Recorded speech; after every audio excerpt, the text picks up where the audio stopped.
15 years, the damage that load shedding has brought to this economy has been incalculable. The death toll from the recent floods in the South African province of KwaZulu-Natal has risen to 49. After a fairly subdued night, the Knysna fires have begun to grow again. We begin tonight with a nation already on edge in the coronavirus pandemic as protests turn violent. London's burning and no one seems able to bring it under control. You're listening to Off-Grid Survival, South Africa's first prepper podcast. And we are your hosts, Brett and Ben. Good afternoon, Ben. Welcome back to episode 12. How are you doing? I'm doing well, thanks. And yourself? Yeah, not too shabby. So, with my little recent stint in hospital, something that came to mind was how important hygiene and sanitation are. Because when you're in a hospital setting, everything is so super clean. Yes. That, what would happen in a SHTF situation or a grid down situation where we're at home and water stops flowing and you can't flush the toilet? How will we handle things, basically? So it's a bit of a stinky subject, and it is definitely something that needs to be talked about. It's not a subject that people enjoy talking about necessarily, but like the guys that sell toilet seats say, everybody goes to the loo at least once a day. So, let's dive in. Well, the subject is an interesting subject only because it's as important as eating and breathing. Yep. Because, we all do what it. goes in must come out, unfortunately. So, and in a grid down situation, you would have a perfect use for all those mole holes in your yard. The moles wouldn't be there for very long. No, definitely not. And you might have interesting plants growing. Yeah. Tomato plants. But after using up your available space in an old-fashioned one hole, one deposit, you'd run out of yard. So you would need to have a more permanent solution till the water starts flowing again. Yeah, because when the power goes off and the sewage farm, or whatever they call it nowadays, stops operating, and there's a backup of the system where you can't flush anything. Firstly, you've got no water coming in because there's no electricity to run the pumps. So you've got no water to flush out what's in the loo.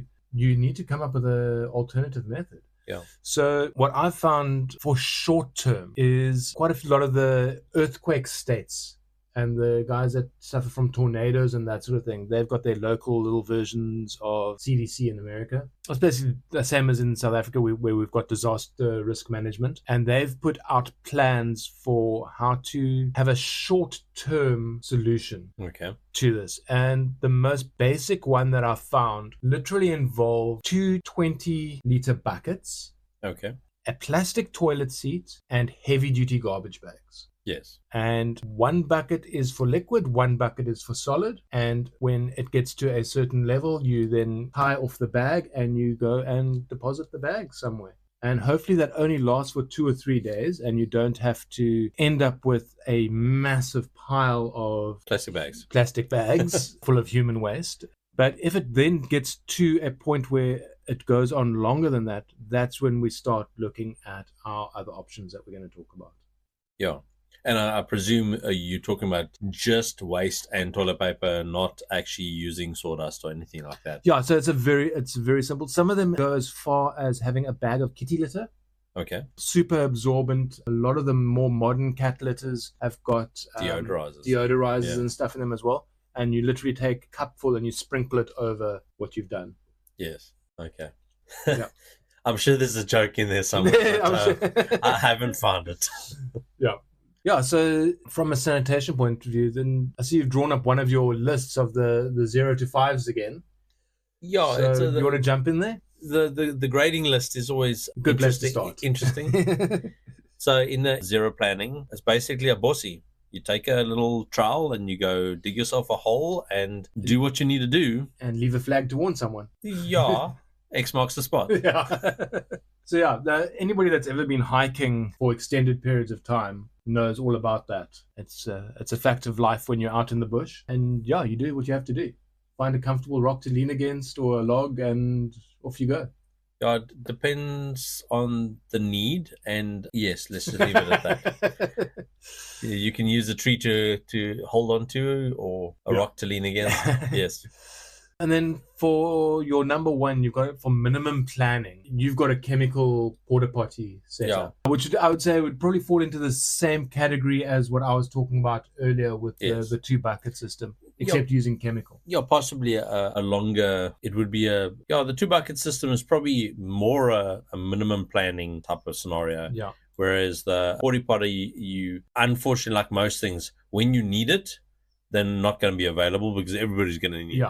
So I think unless you've got a caravan or a camper of some sort that's got a built-in porta potty system, yes, or you into boating or something like that, where you've got these systems, you get mobile one or portable ones, should I say, rather than mobile as well. They work.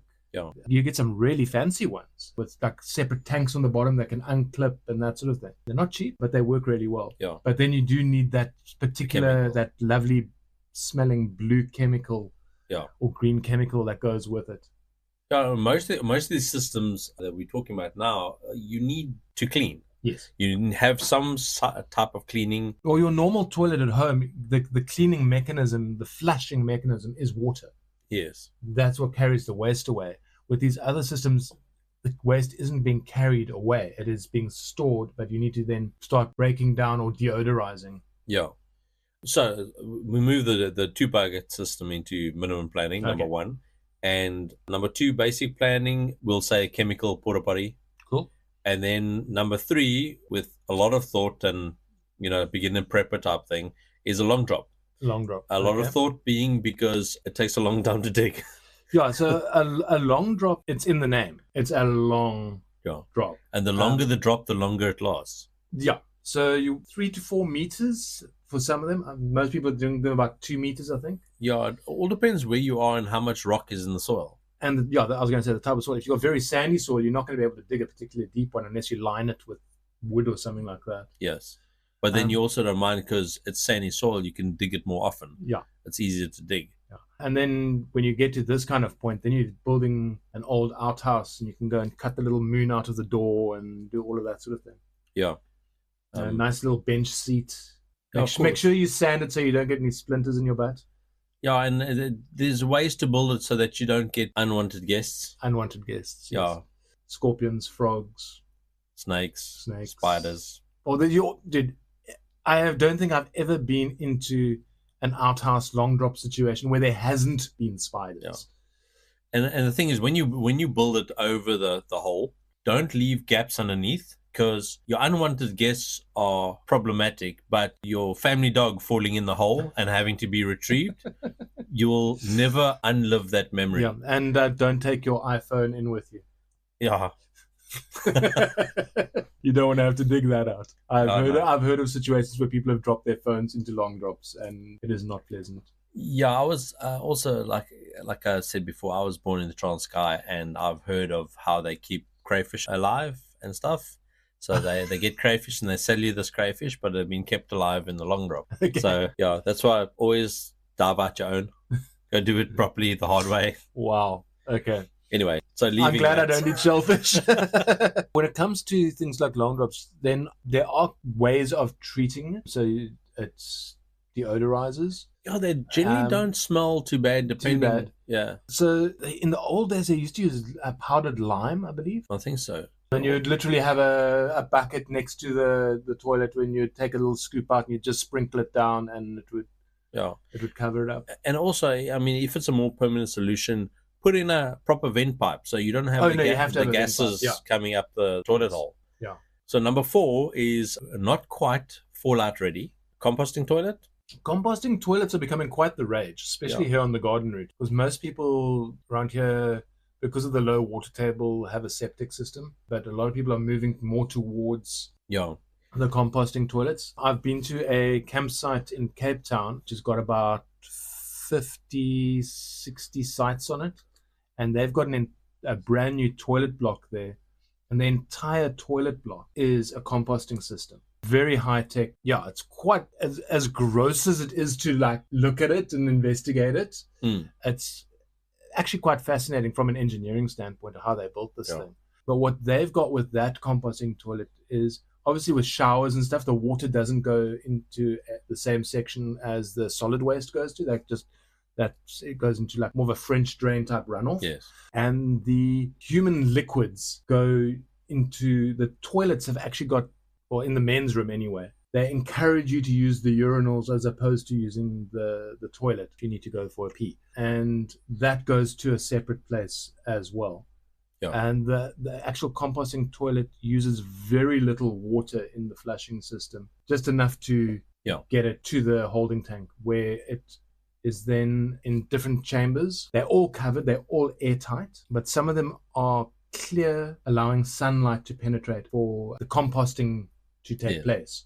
So when you're saying composting toilet, you're not talking about a sawdust composting No, this is a high-tech contraption. You do get composting toilets like you're talking about, where you literally sprinkling sawdust in there and mulching it up. The ones that I've seen, they use 2 drums, and the toilet's above the one drum, and when it gets full, the toilets move to above the other drum, and the first drum starts composting. So by the time you're full with the second drum, that first drum has composted down where there is no foul smelling anything. It's now just compost. And you can use it as actual compost for growing things, And I mean, the only reason I got it as a number 4, that version, is it requires sawdust. It requires an outside thing that you got to do. And the number 5 that basically is on being South African proof, I said septic tank, and people will disagree and say the composting one is the top one. I just had septic tank because you can do it yourself. As long as you got water, you can put a septic tank in, and it's not a conservancy tank which you have to remove waste from. Okay. If you do it correctly, it composts. And you have the grey water or the black water being drawn off, going through filters that you built, and can become grey water or can go into the French drains. So there's a lot of ways to deal with it. Yes. Septic tanks in places where you're elevated above sea level are much better than like certain places in Niza, which is almost on zero. We've got the same problem here. The problem is the water doesn't drain away very quickly. So your French drains, and that's where a lot of people go to conservancy tanks if there's no septic system, like municipal septic system. So my main problem with the septic system is that you then have to have, or you don't have to have, if it's built properly, you shouldn't need it. But most people don't use the proper chemicals and look after the system. You've literally got to almost feed it.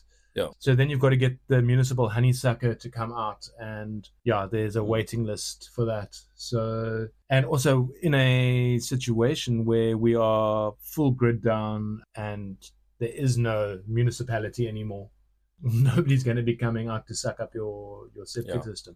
Well, that's where, if it's a proper septic system running, and I've spoken to a lot of older plumbers, and they're saying you find a dead chicken or a dead guinea fowl or whatever that's been like lying there for a bit and starting to walk without its own legs, and you take it, you open your septic cover, you lob it in there, and you close it, and it's introducing new bacteria to actually decompose everything. And your biggest problem is the chemicals that people want to odorize their toilet with, or deodorize, or clean, or that's designed to kill whatever's in your septic system. So you need to find bio versions of that to work. So there are types of JIC, not necessarily JIC, but I think Domestos, they do one for septic systems. Okay. And then there's a couple of other brands on the market. I can't think of the name offhand now, Bio something or other, which are cleaning products that are designed for use with septic systems. And because South Africa, we've got such a large population that is essentially living off-grid, that are using everything from long drops to septic systems, we actually have a lot of products on the market in South Africa that are safe to use and are designed to use with those systems. So ironically, we might be better off than most first world countries in that regard. Where somewhere I can only imagine what the center of Paris would smell like after a week. A lot of the more inverted commas civilized countries, you have to have special permission to do anything off grid, to have your own water tanks, your own anything. So they're very much reliant on the grid, the systems that are in place. Or even in South Africa, in your bigger cities, like Cape Town, Joburg, Durban, that sort of thing, you can't just go and shove a septic system in. The municipality would probably have a heart attack. But in our smaller towns along the coast and inland, that's what most people end up using. Yeah, I mean, you're talking about apartment blocks in the city. If you're on the 50th floor and you flush, it goes downhill. Yep. If it can't go downhill, the people below you get the deposit. The problem is to get water up to the 50th floor. You need a lot of pressure. The reverse problem. Yeah. And what I can say is sewage systems in town, I know in Knysna, a lot of Knysna is below the sewage farm. Yes. So they have to use pumps to pump it up to the sewage farm. And if the power's off, there's load shedding, it doesn't happen. So then you get back. The entire system backs up, yeah. So the best is in your area, know where your sewage farm is and will stuff still flow. So if I've got a water tank and I flush my toilet, will it go away or will it is a boomerang? Is it going to come back to you? So I actually saw this on Facebook the other day where people were discussing in a full grid down situation, where the sewage plants aren't working, the water treatment facility is not working, there's no pumps working, yet people are still at home with water tanks flushing. Depending on where you are on that chain of pipes, you might end up having stuff just in a normal residential house, toilets backing up and stuff coming back up the pipes. Yes. So people were coming up with some quite inventive ideas on how to stop that happening. Everything from dropping bags of plaster of Paris down the toilets and literally blocking the entire system up. But I'm not too sure how successful that would be. Bags of plaster of Paris would be awesome. And then what do you have to do to unblock it then? Well, that's the question, yes. And so again, know your scenario. And like for me, I don't have to worry. I've got a septic tank. I only have to worry if we've had lots and lots and lots of rain and things haven't been flowing away, like into the French drain. Then we might call the honeysucker once a year. Yeah.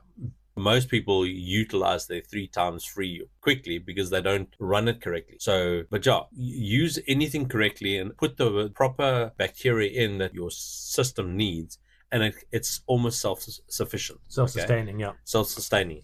But if you're connected to municipal sewage, know where in the chain you are. Are you in the top branch in the tree, or are you on the bottom branch? Because we've got a septic system as well, but I can only imagine the absolute chaos that must ensue when things start backing up. And it's not just your house, it's your neighbor's house and your neighbor's house, and all of a sudden the entire road is flooded, and that's when you end up with things like cholera. I was working at a resort years and years ago in Knysna, and it was below the level, and there was a special pump to get everything. Yeah. And when that pump tripped, I'd get lots of calls and people complaining that it's not that nothing's going down, but it's returning. Yeah. With interest. So there's no one-way valve. Exactly. And it becomes really one of those jobs very quickly. Yeah. Enough said about that. Yeah, so with that, we've been talking about sanitation. So there's 2 parts to this topic, and the other part is hygiene. What would you say the difference is between hygiene and sanitation? Well, they sound very similar. What is your definition of hygiene and sanitation? Hygiene is related to personal cleanliness. Okay. Such as personal hygiene, so your body, your clothes, that sort of thing. Where sanitation deals with waste.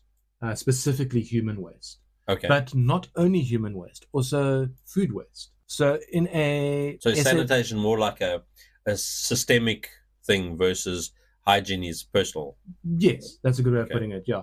But like up until now, we've been talking about human waste mainly, but we also have food waste. So if you are a person that has a compost heap at home, yes, you will know that you generally don't throw animal products onto a compost heap, or you shouldn't. Depends the type of compost heap. Depends on the type of compost heap. But you're a little bit more out of the urban center than I am. We've got a huge problem in this town with rats.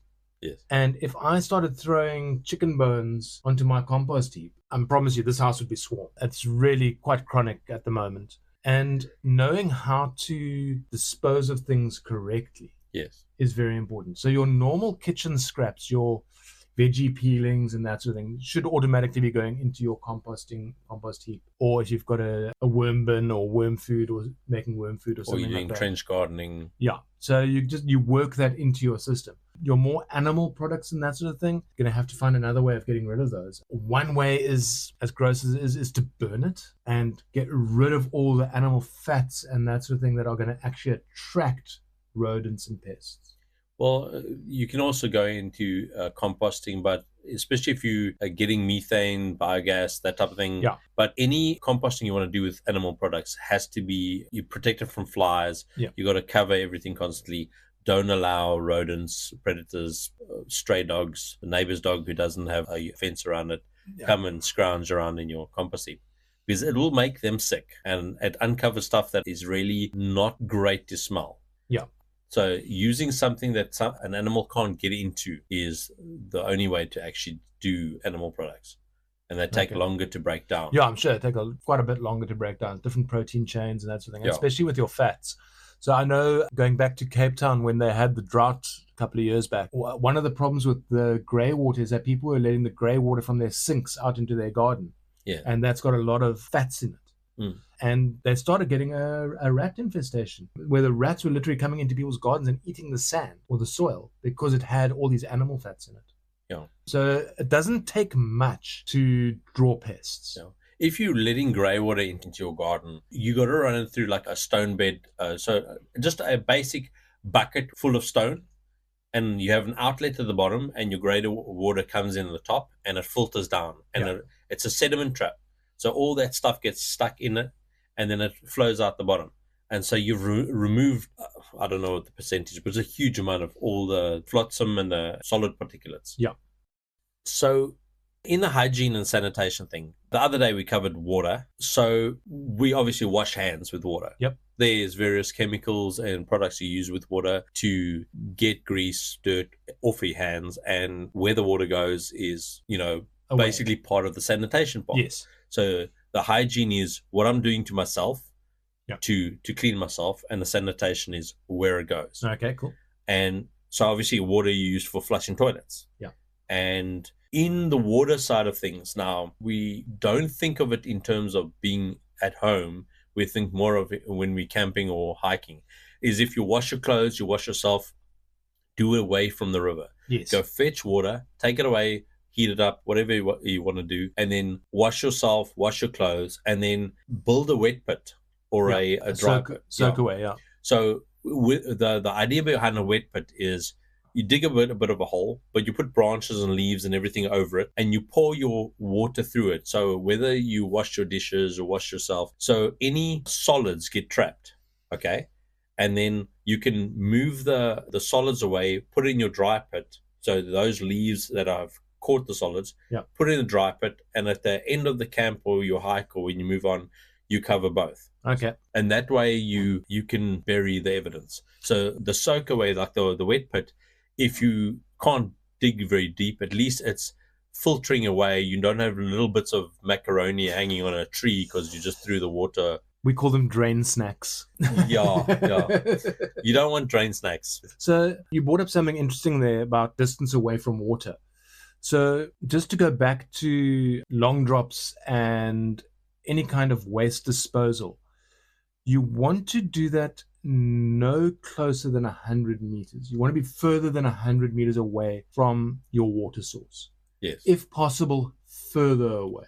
Within reason. You obviously don't want to have to hike 15 minutes to go for a dump. But that said, even if it's not your water source, okay, if it's water, again, coming back to what we've discussed before about the polluting of water. Water is life. Yep. And we need to keep it, because if you're there for a day, it's one thing, but other people might need it, but you might be there for an extended time. So rather build your shelter away from water, build all the stuff we're discussing away from the water, and walk a bit for the water. At least then you're preserving it for the future. Just remember that in most situations, you are going to be there long term. This is not going to be a in and out situation. We're not going to be spending 1 or 2 days and then moving on to the next spot. if we're in a full grid down situation where municipalities aren't running anymore, nothing's running, and we're basically surviving, but some systems are running, some aren't, then you're going to have to make plans. And one of them is going to be digging a loo or making some kind of loo. And being considerate to other people is as important as looking after your own health. Because, man, I promise you, if you dig your long drop up against your neighbor's fence, he's not going to be too happy with you. Oh, I thought you meant being considerate as in put a door on your loo. No. Yeah, yes, we do that as well. Yeah, and I used to read a lot of cowboy books when I was young.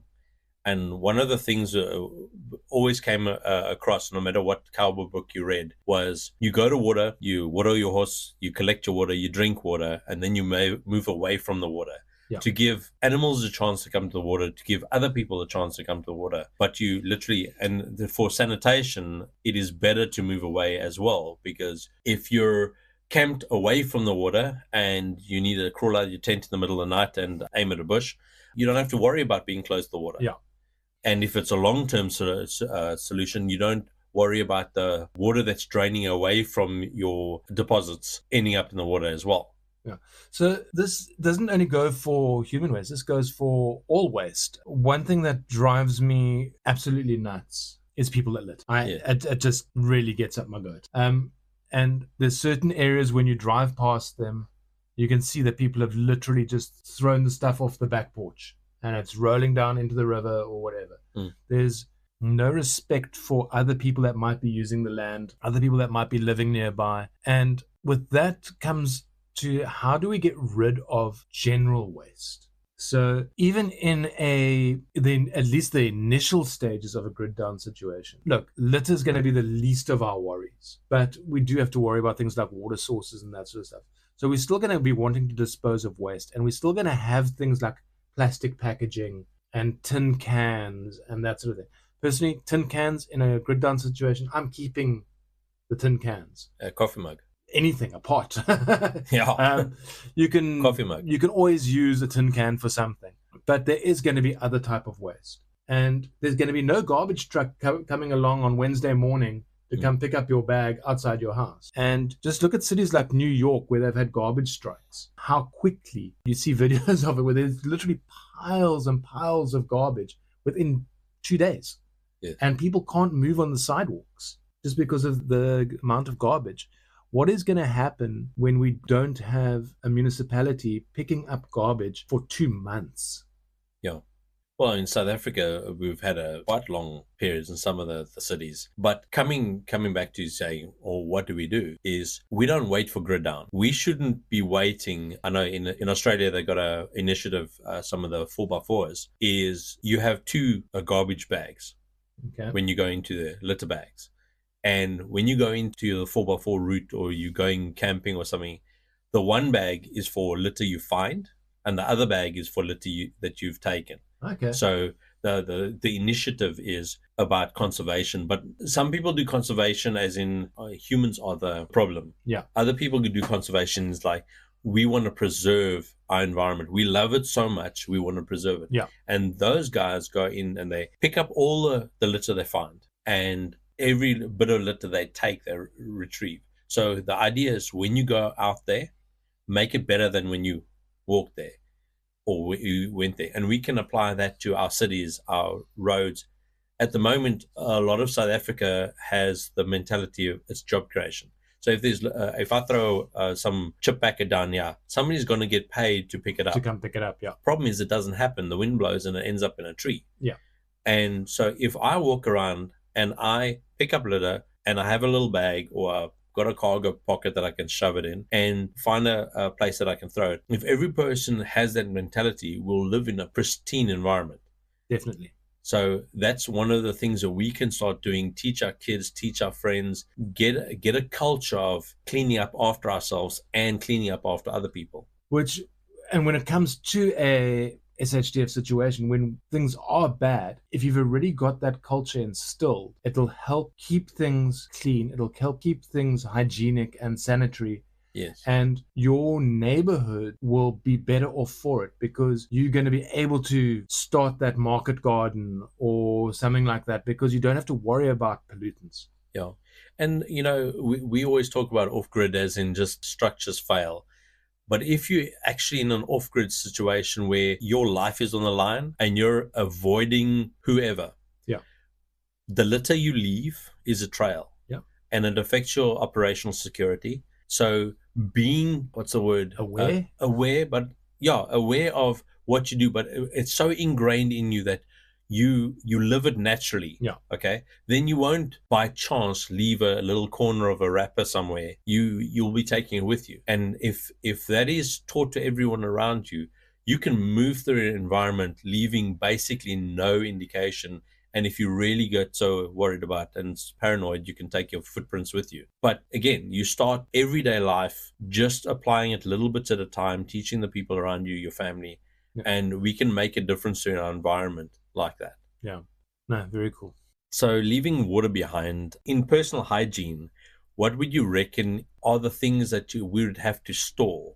Okay, so from you talking about more like from a prepper point of view, the items that we would... Well, actually, let's start, we use different chemicals. Now, they can be used for sanitation or they can be used for personal hygiene. Let's start with just the chemical side of things. Okay, well, firstly, I would say jik or bleach because it is multi-use. Unscented, just do yourself a favor, don't buy these floral scented jiks and stuff like that. Get unscented.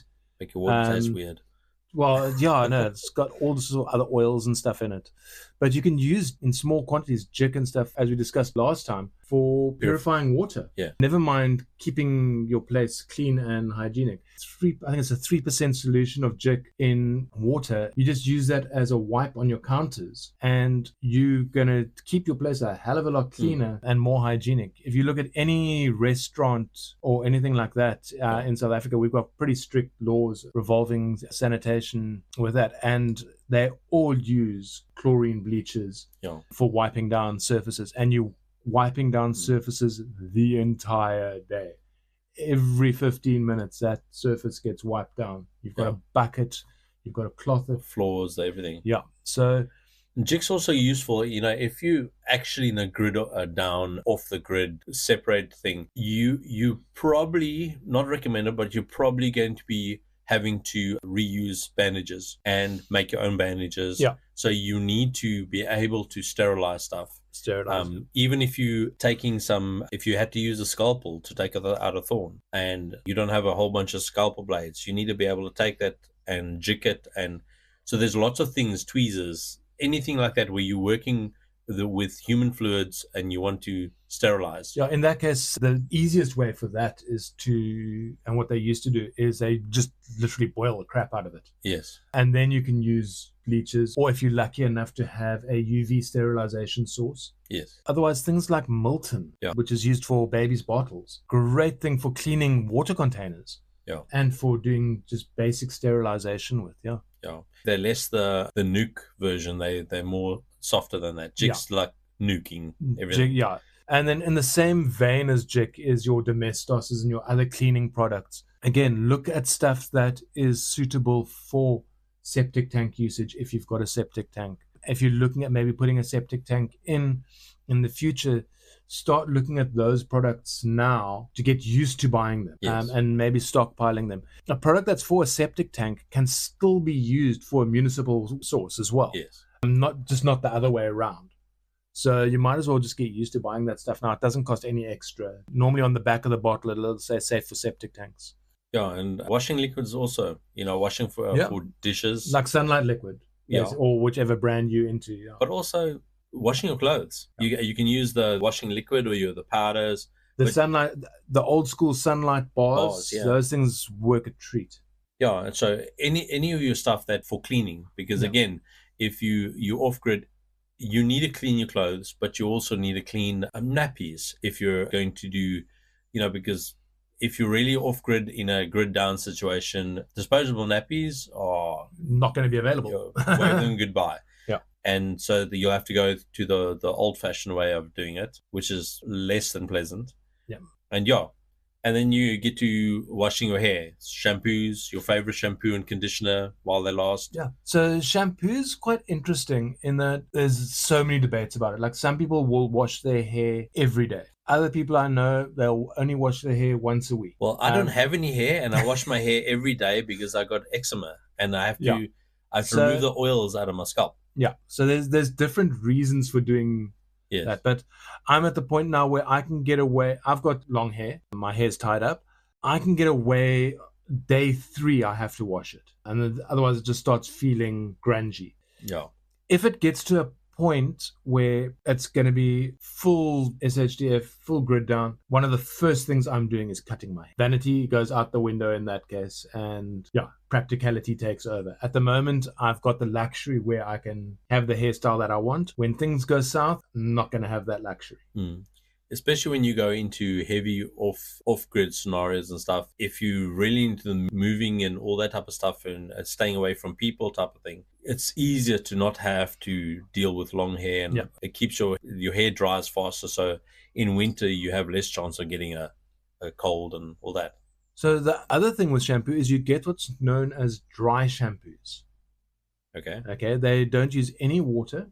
It's literally a powder that you rub into your scalp. They use them quite often in hospitals and nursing homes with elderly patients that can't get to a shower to wash their hair or something like that. There are quite a few of them on the market. They do work really well, but it takes a bit of getting used to. And it is definitely something I would look at maybe having 1 or 2 bottles or boxes of however the packaging is in your prep, especially if there is a water issue. Yeah. Well, you could always do like the guinea fowl and stuff. They just do like a sand bath? A sand bath, yeah. Like I said, I don't have any hair to actually worry about. I could probably wash my hair with a face cloth. It's more the shaving part of things that needs to keep it short. But antibacterial soap is another one. Yeah, so you've got, there's so many different soaps on the market nowadays. But the Dettol antibacterial, and I think what's the other one, Lifebuoy. Okay. They've been around for years. They're just basic bars of soap that work really well, and you can get antibacterial soap in bar form, like I said, or you can get it in liquid form. Obviously, in bars, it's a lot easier to store. Yes. And it takes up less room, so you can store more, and it's cheaper. Okay. It'll probably last longer as well. Yeah. Another chemical. It's a very exotic chemical. It's called salt.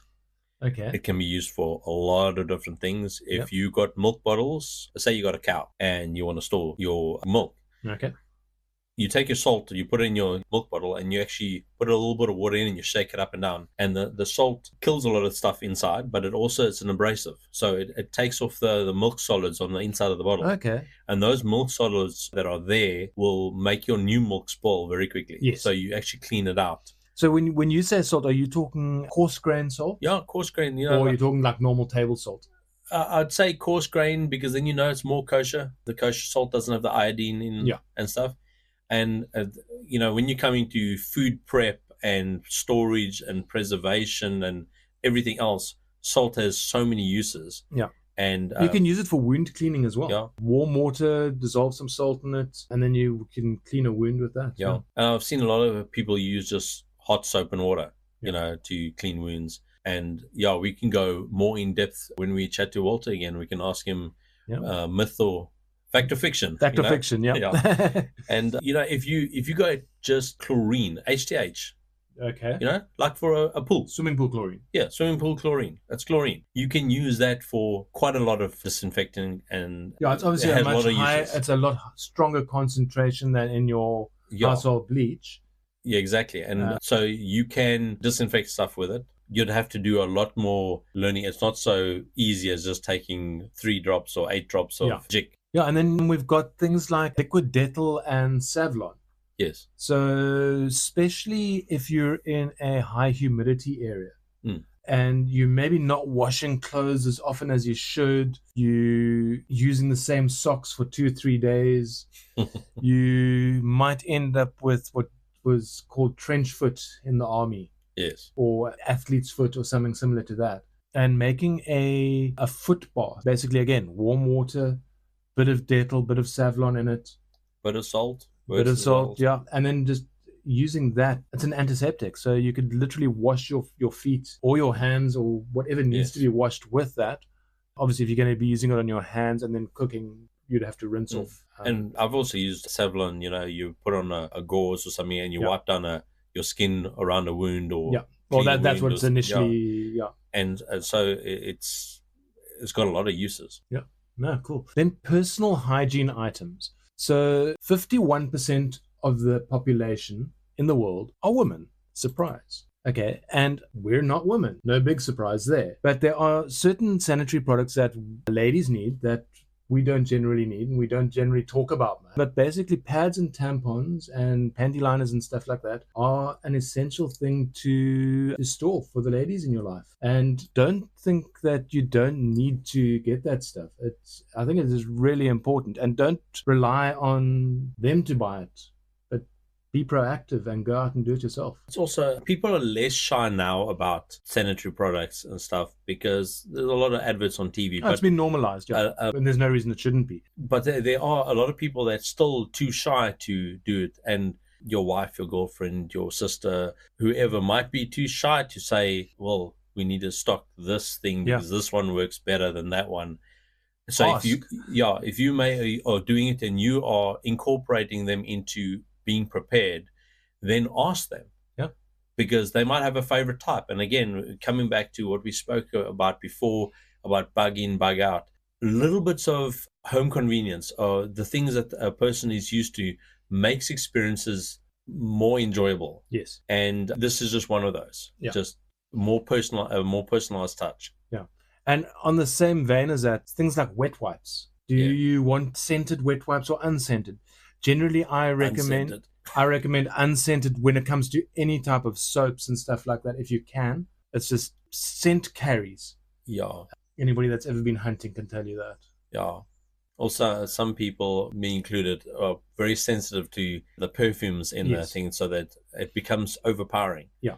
And if you get rashes and stuff like that, and it affects different membranes differently. If you're using a wet wipe on your hands, you can keep your hands away from it. But say you have to use a wet wipe on your face, and now your whole face smells like a garden on steroids. Yeah. So, but also some people have allergic reactions to certain of the ingredients that they use. Then the big one, toilet paper. Everybody remembers 2019, all over the world, lockdown, the toilet paper wars. Yeah, and the great toilet paper shortage. Yeah, I think some people now, 4 or 5 years later, are still going through their stockpile of the amount of toilet paper that they bought. They haven't found the back wall of their garage yet. Yeah. But toilet paper, it's an incredibly bulky item. Unfortunately, it is something that we use on a daily basis for multiple uses, and it is something you should look at keeping. Work out how long a roll of toilet paper lasts in your house. And if you're prepping for 1 month, 2 months, 3 months with your preps, if you've got that much food, you should have the same amount of toilet paper. Yes. And also things to consider. The spikier the bushes are in where you live, the more toilet paper you need. Just saying. Start growing those broadleaf plants. Then under personal hygiene, I've put first aid. That's just a general thing because there's so much stuff in a first aid kit you can use for different hygiene. You'd have more Dettol, Savlon, alcohol wipes, burn shields, all that kind of stuff that might be used in a hygiene situation. Yeah. Well, I mean, if you cut yourself, you need it is part of personal hygiene. Yeah, you've got to keep the wound clean. Yeah. The last thing you want is a septic wound. Well, the other thing is like with hiking, camping, staying at home, you need toothbrush, toothpaste. Oh, definitely. Whichever brand you like. Yeah. Find it on special, search for it, whatever. It makes your life and everybody else's life more enjoyable when the teeth are brushed. Yeah. So with regard to toothbrushes, we've all got our favorite brands of toothbrush, and you're meant to replace it, every 3-4 months, 6 months, whatever? I replace it once I've chewed the bristles where it doesn't do any work anymore. But however often you're meant to replace it. So I've got my toothbrush that I use. Yes. But in our personal hygiene kits, we've got boxes that we've made up with all our spare tablets and all of that sort of thing. Yes. We've got multi-packs of cheap toothbrushes. Yes. So they don't last as long, but you can go and buy 2 toothbrushes for 10 Rand and put it in your prep, and you know you've got 2 toothbrushes there. That when your toothbrush eventually dies, you can grab one of those, whether it's for short term or long term. But yeah, whether you want to go get 2 of them or 10 of them, it's definitely cheaper than going and spending 80 Rand or whatever it costs now for these electric toothbrush heads. Yes. Yeah. Also, the motors only last so long. And how are you going to charge your toothbrush? Yeah. And what's nice about the cheap toothbrushes, you buy a whole bunch, and if you're stuck with a person that, let's just say, forgot their toothbrush, yeah, give them a cheapie. You can give them a cheap one. It'll make your life more enjoyable. Yeah.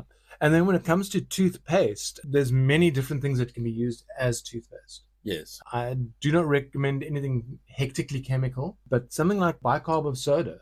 Yes. You mix that into paste with a little bit of water, and it's an abrasive, so it'll help clean your breath. And quite a lot of people make their own toothpaste nowadays as well. Okay. It's become quite a thing, like making soap. Coming from the Transkei, I've seen the guys use red brick dust, and really? they just rub it on their teeth and they clean their teeth. Ooh. The less sugar and sugar-based stuff that you have, obviously the less you have these things growing in your mouth. So yeah, keep your teeth clean however you want to, and every now and again go to a dental hygienist, and besides getting your teeth cleaned, ask for their advice. What works, what doesn't work, because they see the broadest cross-section of people and various teeth styles and hygiene styles, and you can find out what works, what doesn't work. And that goes for anything in sanitation, hygiene, water, power. When you come across professionals, ask question. One thing I've learned over the years is that if you ask a person about their subject, they're normally more than happy to spend hours telling you about it. So if you find an expert in a subject where you want to get some knowledge base, ask the questions. And then give them time to answer the question. Yes. Because a lot of people have a lot to say, and they never give the experts time to talk. Yeah. So, yeah.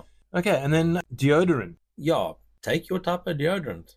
I use Sanex because I don't like things that smell, and the 24, 48-hour ones actually do that. Yeah. And they don't make you smell. Obviously, when you're in the bush long enough, and you might need to find other ways of, once you've run out of your deodorants. But, for the short term. Yeah, otherwise, also just generally keeping clean and washing regularly, unless you're a very heavy sweater. Yeah, just a little bit of deodorant. I go more the roll-on or the stick deodorants as opposed to the sprays, I think. Do the roll-on. Yeah. So the spray, most of it misses you, and it doesn't go where you want it to. Definitely. So in sanitation, obviously we've talked about some of the chemicals and stuff. Yeah. But what do you think we would need to stockpile for sanitation? Well, firstly, my main one is going to be garbage bags. Okay. I think we're still going to be needing to dispose of waste. Yes. And whether it's human waste or food waste or whatever, we need a way of, at the very least, storing it securely. Or if there's still municipal services that are going to come around and collect, then we're lucky. But then you never know. There might be a guy that's got a bakkie or a horse-drawn buggy that thinks, hey, I've got a good business idea. When things go south, and he starts collecting, and everybody pays him, and he comes and collects your waste. Yeah.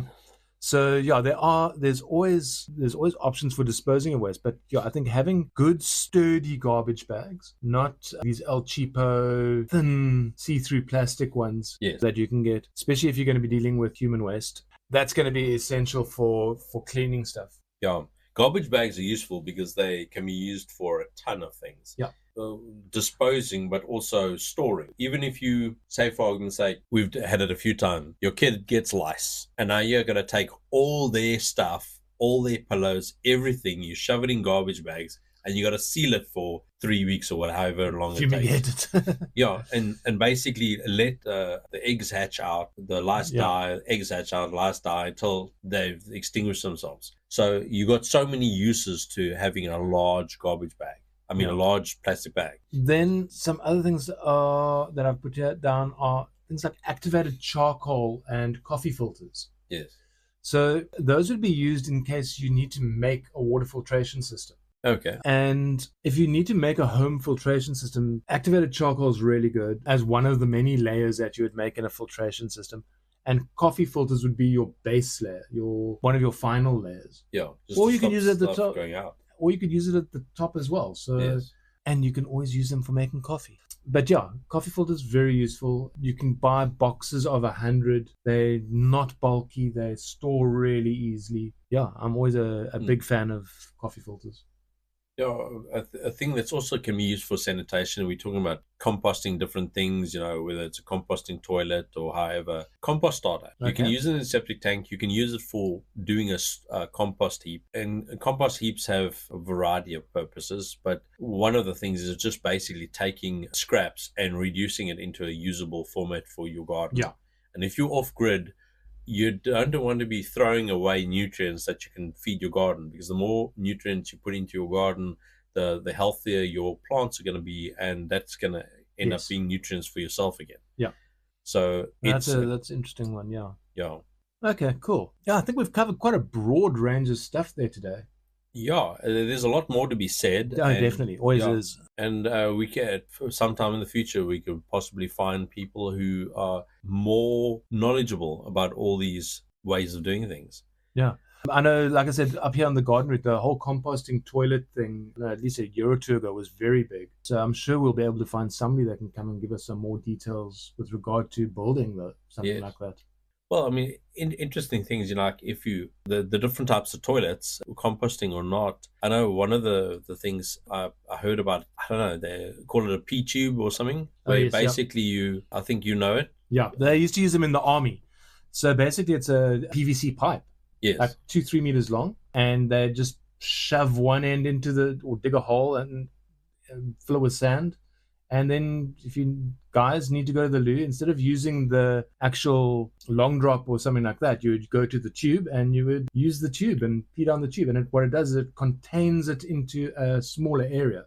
Yes. So you don't just have a bunch of guys. Doesn't it just soak away also? Well, it soaks away. But yeah, you're not just having guys going out into the bush and just scenting the entire area. Because it does create quite a scent over time. Anybody that was in the army or went on any bush camps back in the 80s will remember the brown funnels. Yeah. But anyway, I think that's more than enough covered for today. Yeah. So we can bring episode 12 to a close. Yes, definitely. Okay. Awesome seeing you again, dude. And wonderful seeing you. We'll catch up with you next week. Definitely. Cheers. Keep well. Bye. Thanks for joining us on this episode of Off-Grid Survival. For more info and updates, feel free to follow us on Facebook and Instagram at Off-Grid Survival ZA. That's it for now. We will see you next time. And always remember, be prepared.